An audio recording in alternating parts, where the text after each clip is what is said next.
Qui est yin, qui est yang?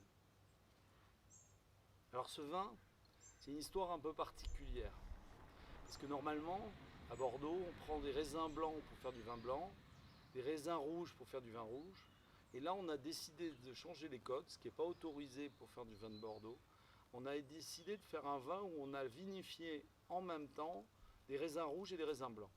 Alors on a choisi du Cabernet Franc, qui est un cépage qui a beaucoup de fruits, qui a un peu d'acidité. Et on a choisi un Sauvignon blanc, très mûr, qui apportait du gras, de la complexité, des arômes, et pour voir comment ça allait se comporter les deux ensemble.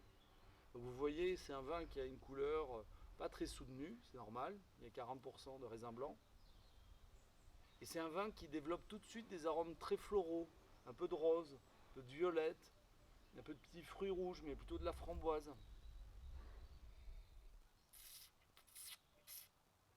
En bouche, ce qui est bon, c'est qu'on a une belle acidité, une belle fraîcheur.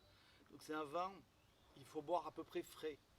Donc quand il fait chaud, c'est super. C'est un vin qu'on peut mettre au frigo, l'ouvrir et le déguster un peu frais.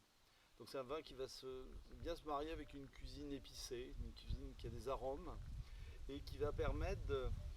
En fait, c'est un peu comme un rosé, mais un rosé qui a un peu plus de goût parce qu'il est fait avec du vin rouge, un rosé qui a de la matière, qui a une originalité. Voilà, c'est un vin de copain. Et c'est pour ça qu'on l'a appelé qui est yin, qui est yang. Le yin et le yang, le blanc et le noir. On a pensé que c'est un peu comme le raisin blanc et le raisin rouge. Alors je vais vous donner une dernière petite astuce.